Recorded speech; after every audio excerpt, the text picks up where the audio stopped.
Hello, everybody. I think some of you know me already. My name is Daisy, that's morning. And I'm working DTCE with Susan and Mandy. This is the first event of our seminar series, and there are more coming, as Susan said. We are having today actually a workshop. This is a workshop on learning design, and it's led by an external speaker, that is Professor Grainne Conole. Grainne is a well-known name in the university, UK academic scene, academic university institutions. I knew Grainne at the Open University when I worked there. She was one of our professors in the Institute of Educational Technology. She moved on to Leicester. She has worked at Southampton, and also she's had a big involvement with GIST projects and EU projects that she had big money. Grainne has done a lot of work around MOOCs. I know most of you like MOOCs. So when you start thinking about your dissertation and where does MOOC take me and other things, search Google Grainne and you'll find some of the stuff she's done. She recently came from Dublin, from University College of Dublin. That's why she's a professor. But now she's an independent speaker, and she does a lot of these workshops. And today she's going to share with us her ideas around taking learning design into practice. She's developed this new method of putting learning design ideas into practice. Now, I don't know if you've learned about learning design, but there are a few documents to get you started. And we are hoping that this will inspire your interest into the topic and explore issues around learning design.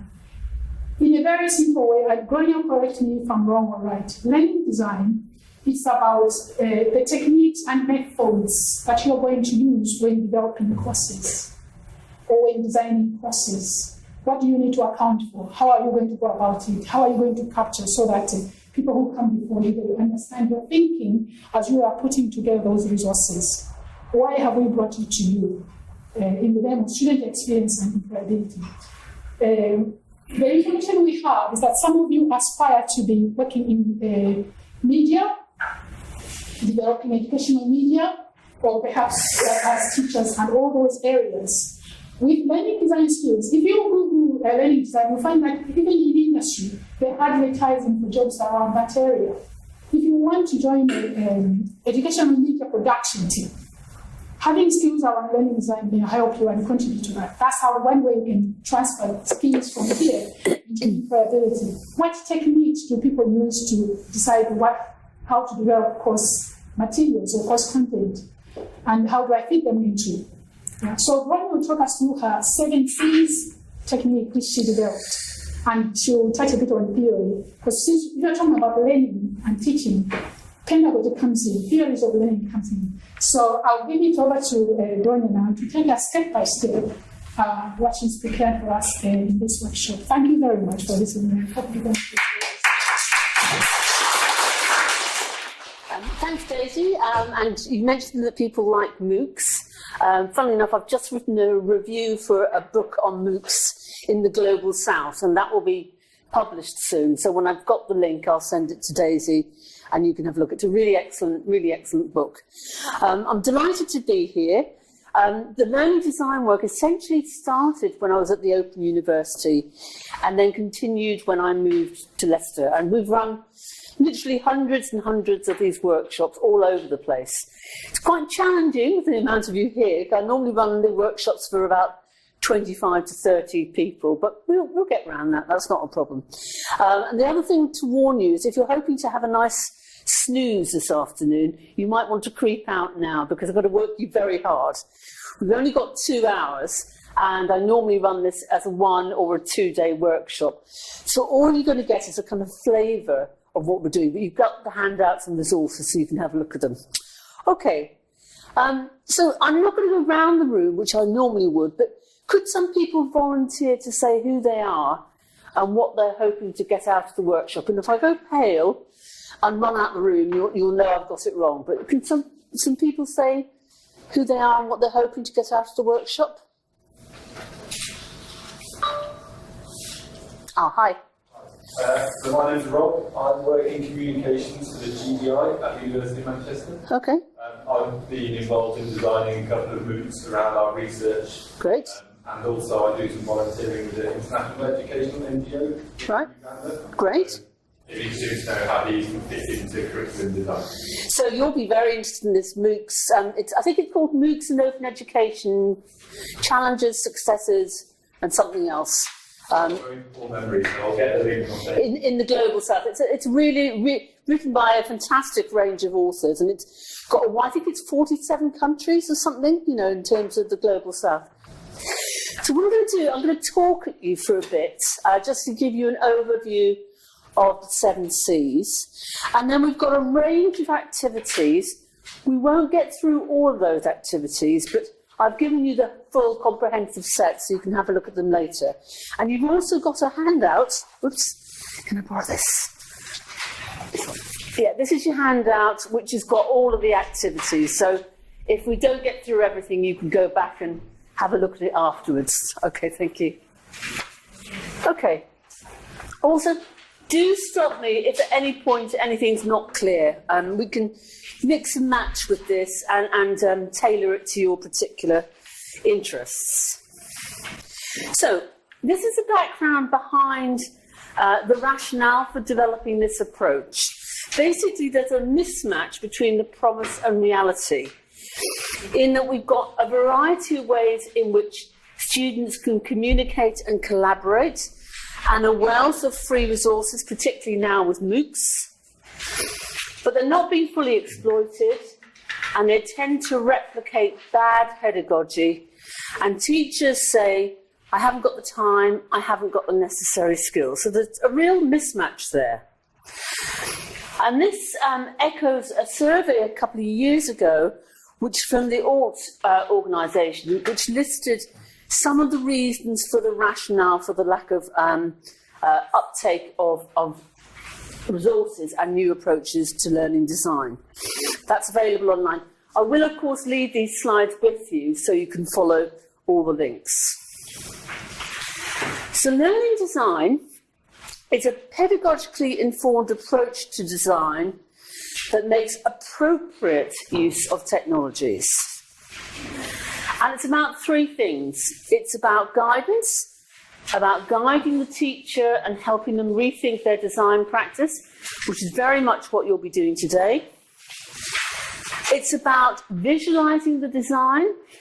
James Diel, who's a very famous professor in Australia, makes an analogy with music notation. So before we had stable music notation, if we went around the room with a tune, by the time it got to the other end, it would have lost a lot of its fidelity. They're like Chinese whispers. And this is very much the case with the notation that's being developed. Now enables us to replicate a tune from hundreds of years ago, not only in terms of the notes and the tempo, but also elements of emotion. So what we're trying to do with learning design is get to an equivalent educational design language. And finally, it's about sharing. One of the best ways we as teachers get ideas about our teaching is by sharing with other teachers. So having a coffee room conversation and somebody says, oh, I used a wiki in this way with my engineers last week.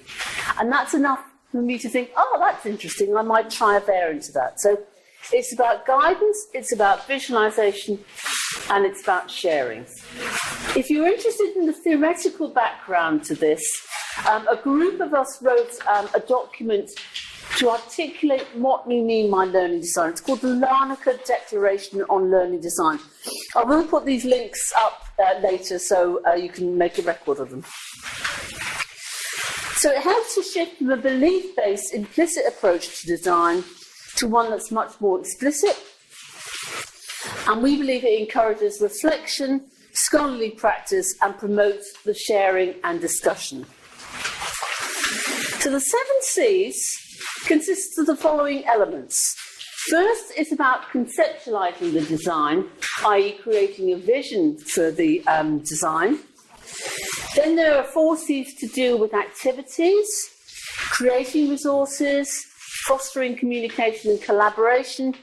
And consider is about fostering reflection and enabling students to demonstrate achievement of learning outcomes, i.e. the assessment elements.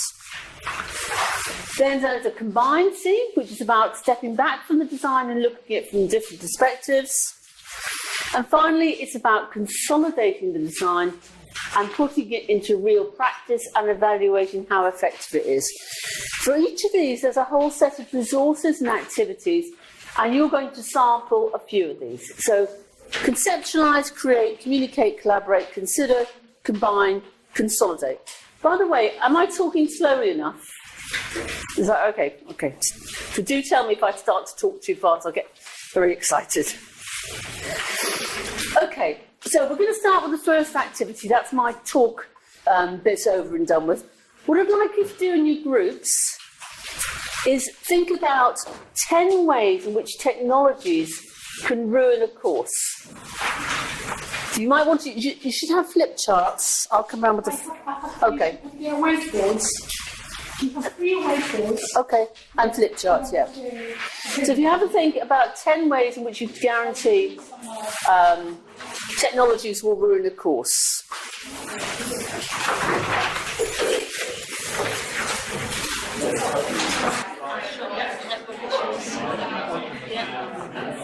Irrelevant because they get outside the other one.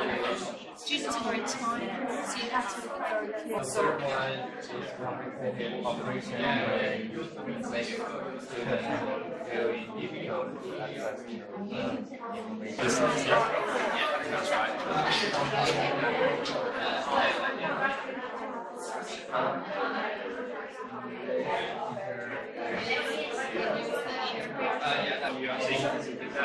if you are using an online course. Okay,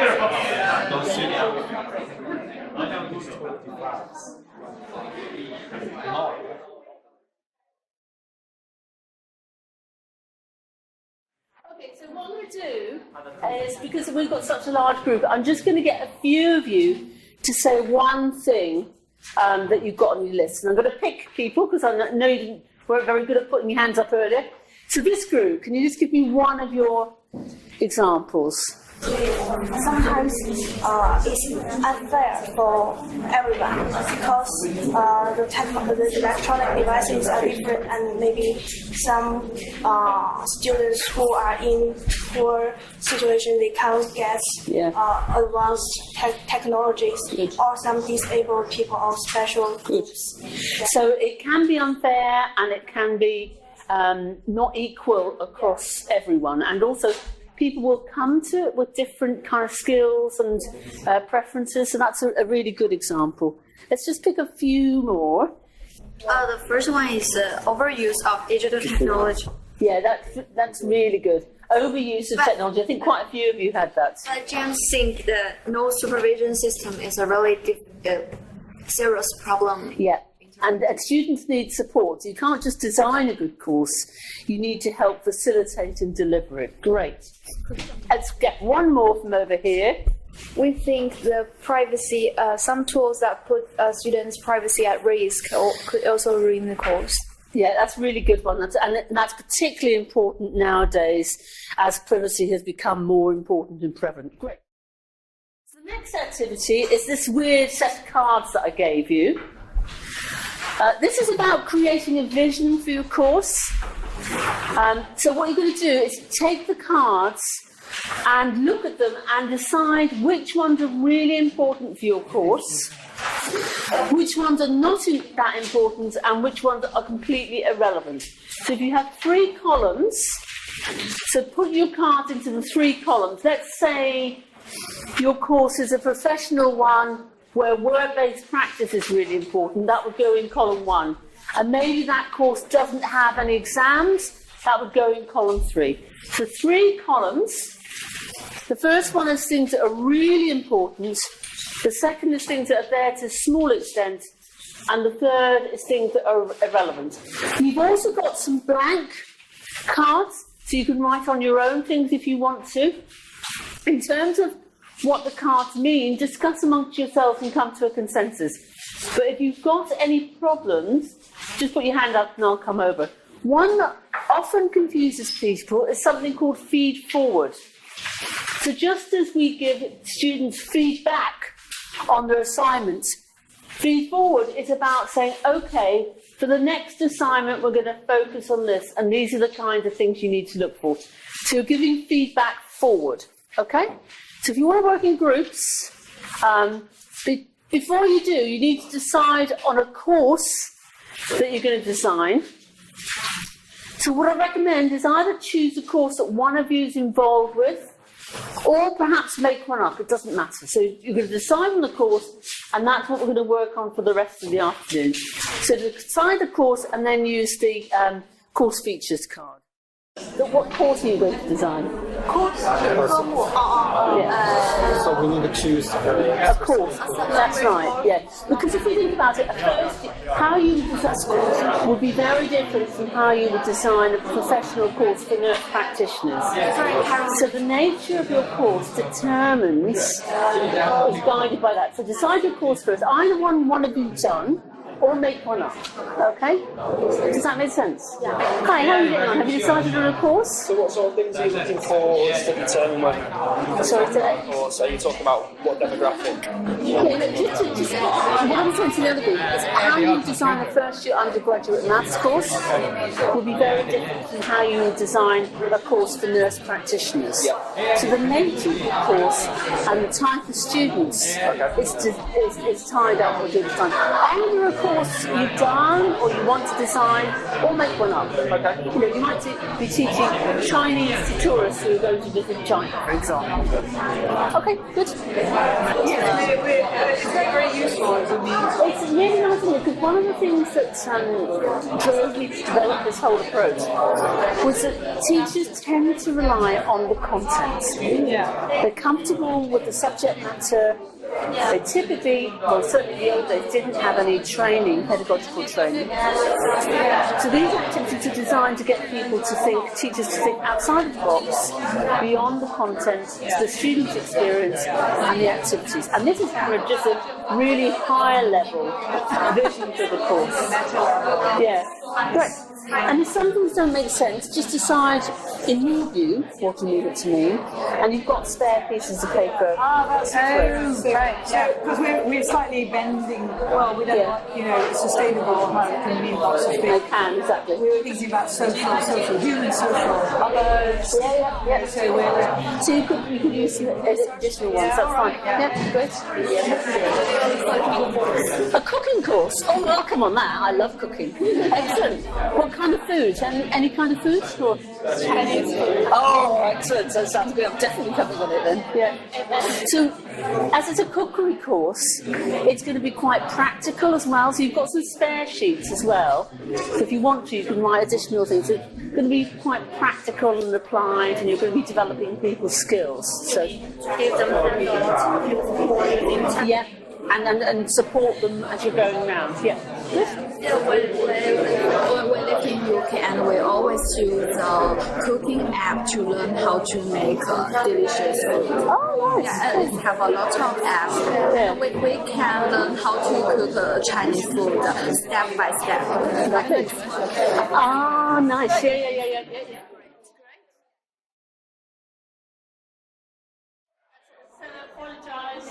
I'm sure you could have a lot more time on this.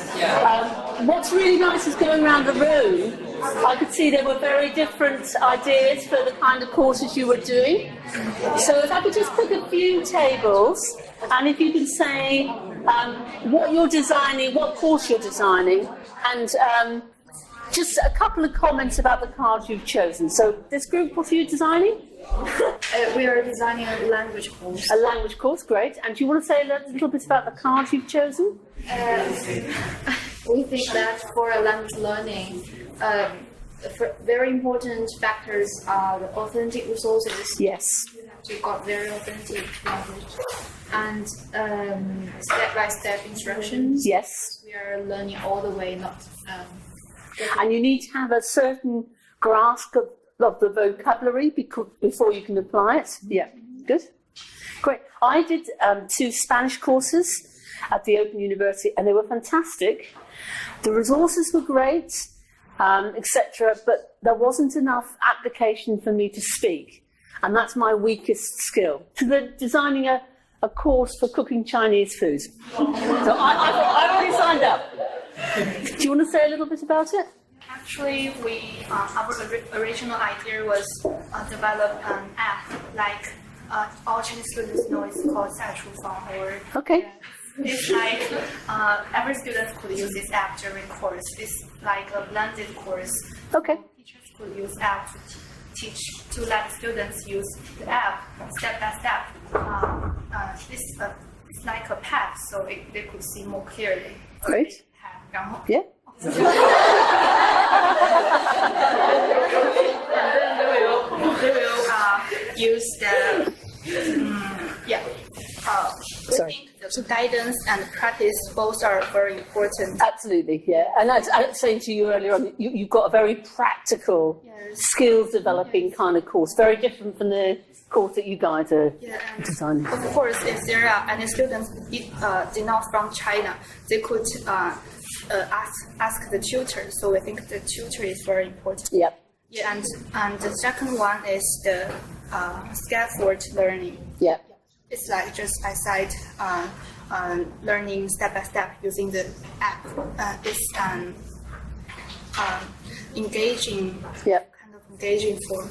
And students, after learning cooking, they will use their blog to share their experience. Oh, nice. It's successful or failed. So we think reflective is also very. Yeah, very good. I have two blogs: a professional one, which I'll write up there later, and one for cooking. And the cooking one, I write up meals I've created, and then people comment. And in fact, my daughter, my elder daughter, a couple of years ago, I gave her a cookery book, and she said, "I don't want a cookery book, Mum. I want your recipes." So I spent the following year writing up the recipes on little cards for her, and it was actually a really kind of nice thing to do, to kind of record how you do things. So great. So I really like the idea of the blog. And we also create a forum for the teachers, like the professional teachers, to share their cooking experience. So we put the professional community as the top list. Brilliant. Excellent. Good stuff. We open English course for non-native English speaker, and it can accept by all ages. And we think the importance of learning English is practice. So we got practice-based in important items. Yeah.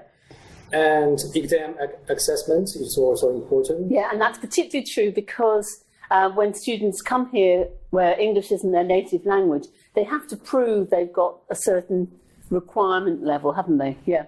Yeah, and also one-to-one tutorial or adaptive learning is also important because different students have different levels. So, teacher would be know at that point.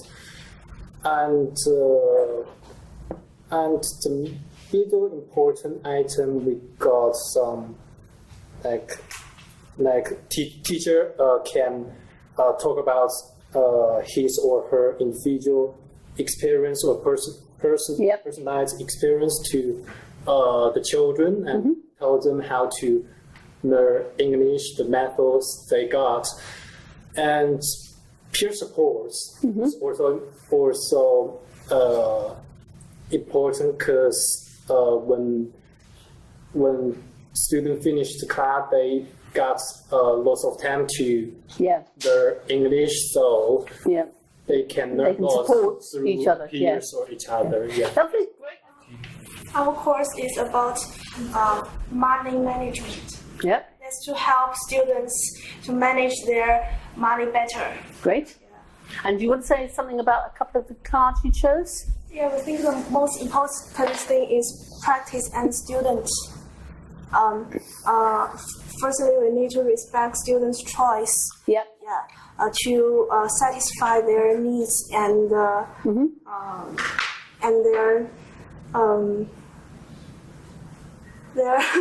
patient. they're patient about this class. And I think practice is more important than the theory. Yeah. Because our course is about money management, but the professional theory knowledge is too difficult and complex for students. So what I'd like you to do now, we're going to get on to the next activity, which is kind of complements that one really nicely.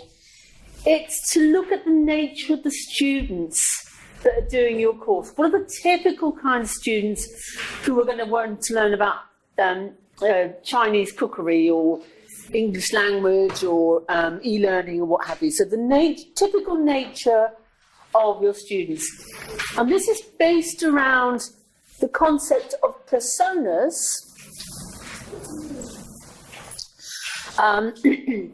If you Google, I don't know if any of you got laptops here, have you know? They can Google on their phones. Yeah, or you could do it on a piece of paper. So what you're going to do is you're going to make a table with this information, the name of the student, the gender, the age, who they live with, their education and experience. I will write these down on the board for you, okay? Roles and responsibilities. So, for example, let's say you've got a 15-year-old student who has to pick up his sibling, his 5-year-old sibling, from school at 3:30. That's going to be a responsibility. That's going to limit some of the things he can do. What kind of technical skills have they got? What's their subject domain and knowledge, motivations and desires, goals and expectations, and obstacles to their success? So if you take your other piece of paper and just write a big table and then brainstorm the nature of a typical student. And I'll just write these up on the board for you, okay? Okay, let's just have a bit of a report back. So I'm just going to pick a couple of you to say something about your student. Live in Manchester with her parents. Okay. And in her spare time, she likes playing computer games, and she prefers learning online. And okay, nice. I was just saying to this group, for the MOOC book I mentioned, typically students were quite young, and they liked using technology for games and for entertainment, and not for learning. So that's a really interesting aspect, yeah. Good. Anything else? And she loves exploring the work of computer programs. Okay, nice. Okay, good. Our course is artificial intelligence. And he's a boy. Yep. He would be. His name is Max. Okay. He is 21 years old. Okay. He lives in Manchester. Yeah. And he has many habits like computer, math, science, great, as well as singing and dancing. Interesting. Okay. Okay. Nice. And okay, he is studying in Manchester Metropolitan University. Yep. He's an undergraduate student, and his best skills are programming. Yep. And also he's a very good gamer of Dota 2. Okay, I like that. We are designed for the education research method. Okay. So our student is basically just postgraduate student, and who are non-native speaker. Okay. And maybe age just from like 22 to 28. Yep. What else? Feature and I think these students will have a communication skill is a little bit problem, have some problem. Okay. So she have a good time management skill because she needs to read a lot of reading. And another skill is good at writing because he will do some research and then finish some essay. Great. Very, very nice.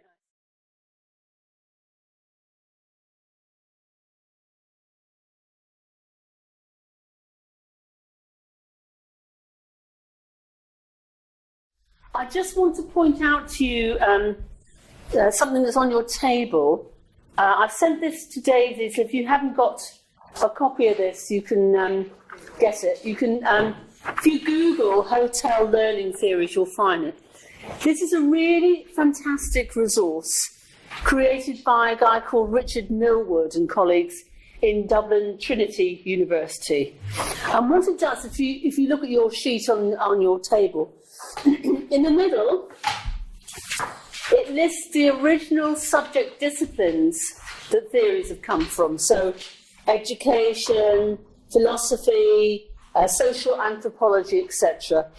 And the red are the main theorists behind those particular approaches. So, we've got people like Skinner, Engelstrom, who comes from an activity perspective. We've got Honey and Mumford, the very controversial learning styles approach. We've got Dewey, etc. And then the outer part is the theories they develop. So it might be discovery learning, it might be constructivism, it might be critical pedagogy, experiential learning. So you can see the direct relationship between the subject, the key people, and the theories. And then the white just gives you a succinct summary of the theories. So I think, Daisy, you're right in thinking experiential learning was important, something you wanted to look at. So experiential learning comes originally from a guy called Kolb, and he looks at the 4 stages. And the summary is that knowledge is continuously gained through both personal and environmental experiences. The learner must be able to reflect on the experience, use analytic skills to conceptualize the experience, and make decisions and solve problems to use the ideas gained. Now, the beauty of this little diagram is you can then take those and then think about how they would apply to your design perspective. So if you put, for example, in your course features, experiential learning, you could use this to kind of unpack a bit what that might mean. Okay, so I'm going to now suggest we do an activity together. So I've taken 3 of the most commonly used virtual learning environments tools for communicating. So discussion forums, blogs, and wikis. And what I'd like us to do as a group is just discuss or brainstorm what the main uses of each of these are. So, what can we use discussion forums for? Brainstorming. Brainstorming, good. The majority of people here are WeChatters. Okay. Okay, excellent. I suppose that's not surprising. Any more? Finishing assignment. Finishing assignments. Share knowledge and experience. So, for example, the group that are developing the Chinese cookery course, I think I'm right in remembering that you were getting students to share their experiences on a discussion forum, is that right? Yes. Yeah, so great. Okay, so we can list more, but let's go on to blogs. What are the benefits of blogs? Somebody from this side, because you've not said anything. Personal opinion. Personal opinion, yeah. I was saying to the group over there that the Chinese cookery course, I had 2 blogs. I have E for Innovation, which is my professional blog, and I've got a personal blog for cookery. So if I come across an interesting recipe or I make one up, then I will blog about it. Reflection. Yep. And let's just get one more. To critique. Critique. Of course, the other benefit of blogs, if I could spell, is you can get other people in your community to comment on it. So I wrote a book a few years ago on learning design for Springer, who are a very conservative publishing house. And I said I'm going to live blog chapters of my book as I go. And they accepted that. And I did. And as a result, the book was much, much better because people came back to me and said, I really like this. I totally agree with you there. I'm not quite sure about your argument here. Have you seen these additional resources? So I could take those comments and update the book accordingly. So it can be a really good way of other people critiquing and you critiquing other people's blogs as well. Sorry, did somebody say that? Sorry? Get feedback. To get feedback, yeah.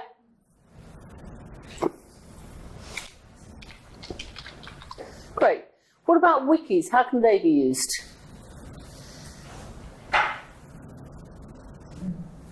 Learning materials. Sharing learning materials. Or collaborating, not just through a new one.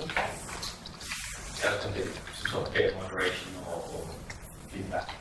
Peer support. There's peer support element. Yeah. And of course, benefits here is you are developing also your students' skills in these areas. So you're going beyond knowledge recall to get them to think about critical thinking, engagement, reflection, etc. So the benefit in terms of giving peer support or feedback is looking at it, critiquing what somebody's written, and then constructing what kind of feedback you might provide them with. So we'll just go and look at an example from before. So these are really good examples. This is what other people have said. You might use a discussion forum from questions and answers. So the teacher might pose a question and get the students to answer it, or the student might ask questions and get feedback. They're great for icebreakers, and by that I mean when you start a course and you've got a group, particularly if it's online students, you can say to them, okay, go onto the forum and put a little bit about yourself and what you hope to get out of the course. A great way of starting a community immediately. Giving feedback. You can get topic discussions going and have threads, reflection, collaboration, problem solving, encouraging participation and ideas generation. Blogs are particularly valuable for reflection. What do you use yours for? A record of growth. Okay.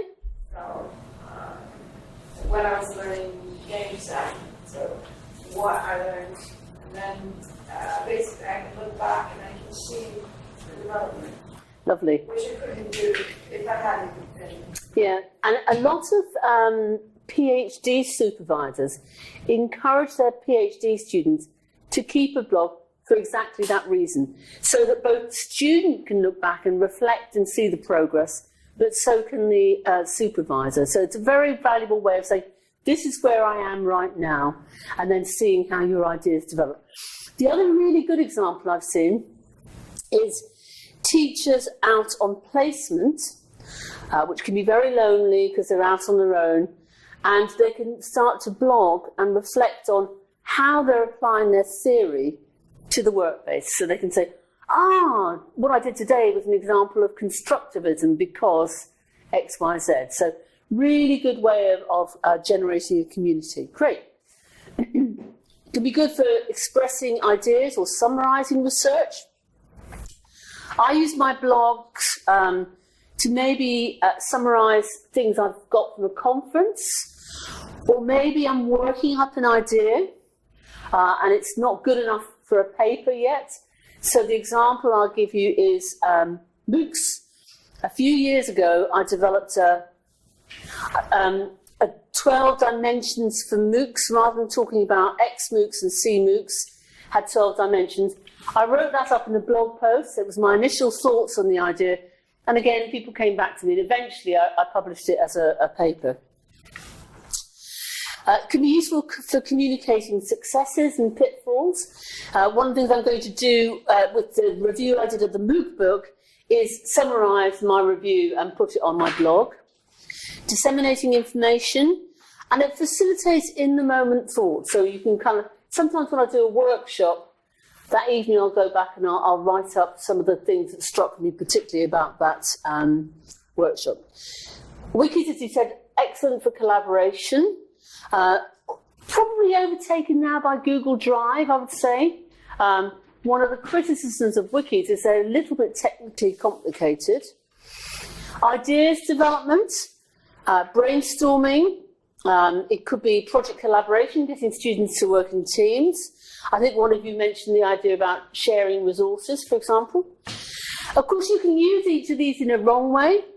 So, for example, an Italian teacher at the OU used a wiki. She wanted people to work in teams to write a recipe. So student A went in and wrote a recipe, wrote the whole recipe. Student B went in and deleted it and wrote a recipe.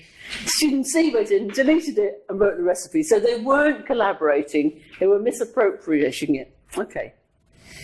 Now, we're not going to do this one, but I just want to point you to, because there's not really much point if we're not working with real courses. But the resource audit, which is on page 9 of your handouts, if you go over to page 10 probably, this is where you can list all the content for your course. So you might say what the format of the content is, text and graphics, audio, video, slides, etc. What I use and use as is, so I find a great resource and I just use it as that is. What I find and tweak or change a little bit. So you might give them a video and say, concentrate on the first 5 minutes of this video. What you find and adapt quite a lot. What you created for the module, and you might also say, okay, I'm going to create 3 videos. I'm going to need to employ a technician to help me, and I'm going to allocate 3 hours of time for it. And finally, what the student creates. So you can build this up as a nice table which just lists the key elements of your course, and you can build it up over time, okay? Okay. So now I'd like you to go back to your course features cards and drill down in a little detail to think about the nature of the guidance and support you're providing your students. So in this case, it's very peer supported. It's about active discovery. The content and activities the students will engage with. So in this case, it's innovative for participants.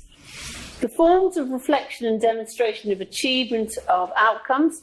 So this is very much, in this case example, a reflective blog or portfolio, and the ways in which communication and collaboration are being fostered. So if you put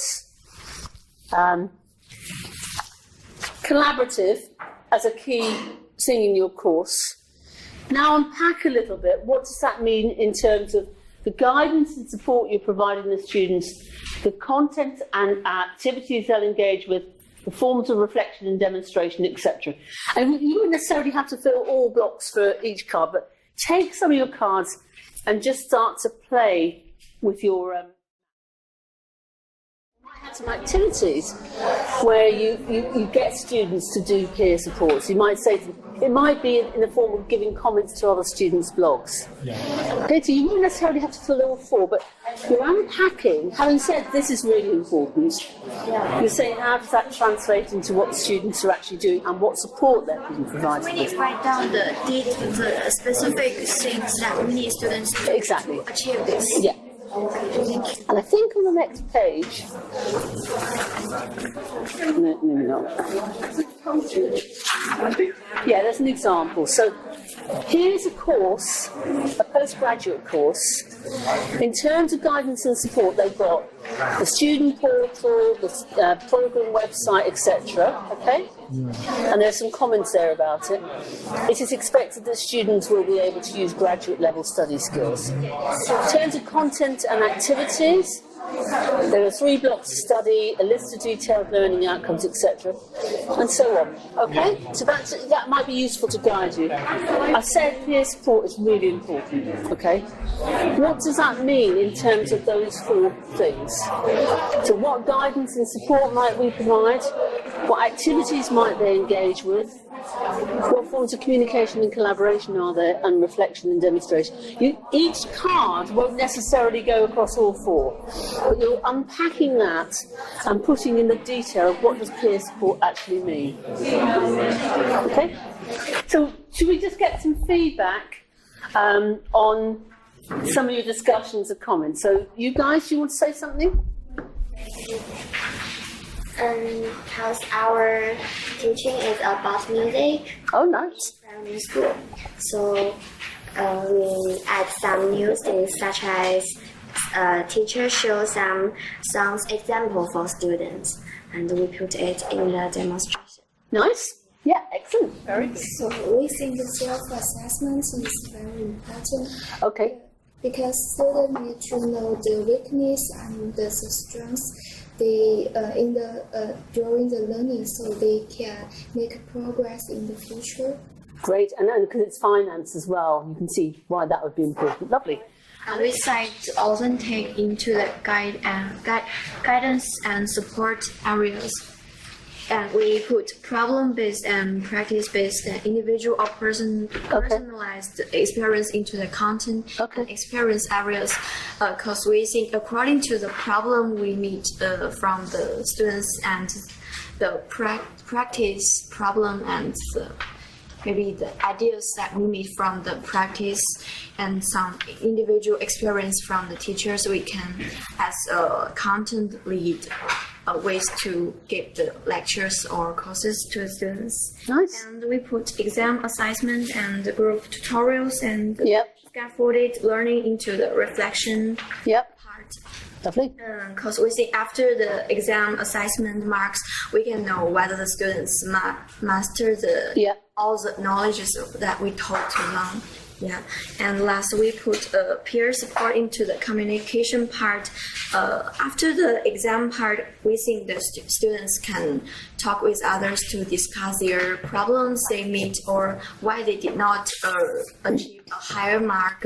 So we put it into the communication. If you look through the handout, by the way, you'll see there are lots of other resources and activities in here we haven't had a chance to touch on, but you can look in your own time. And you can always get me to come on Skype or something if you want further things explained. So I'm just going to go to the very final one. This is called the storyboard. So this is when you've gone through all the other activities, you're going to design your sequence for your learning design, or the temporal sequence. So we start by listing the weeks, all the time frames and the topics at the top. So for example, the finance one, you might have in week 1 key definitions related to finance, for example, or benefits of doing the course, okay? Then we list the learning outcomes, and then we put the activities the students are engaging with. So in week 1, they're watching some videos, they're reading some documents. In week 2, they're listening to some podcasts and reading some documents, and so on. So that feeds into what they're doing.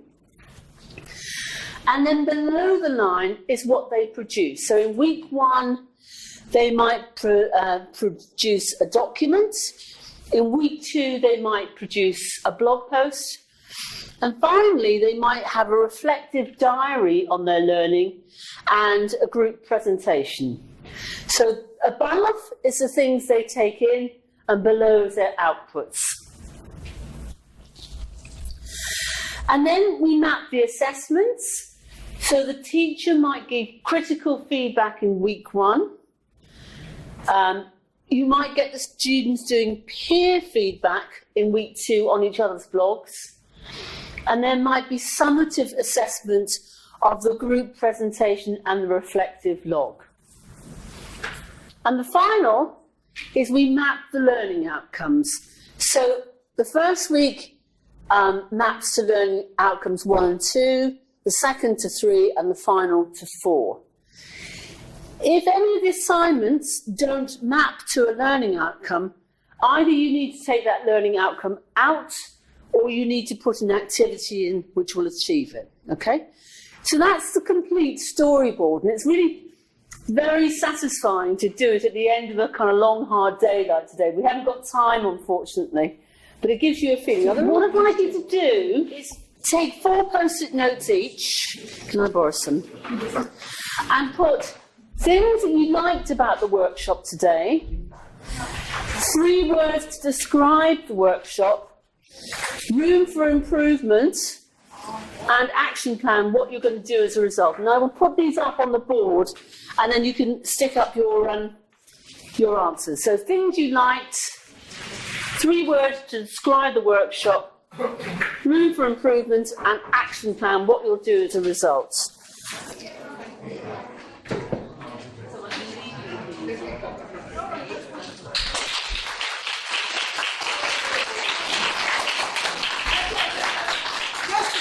Mandy and I were working in the corner.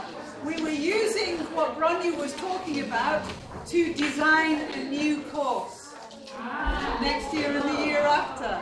Right? So it's very useful for us. So thank you very much. Thank you very much.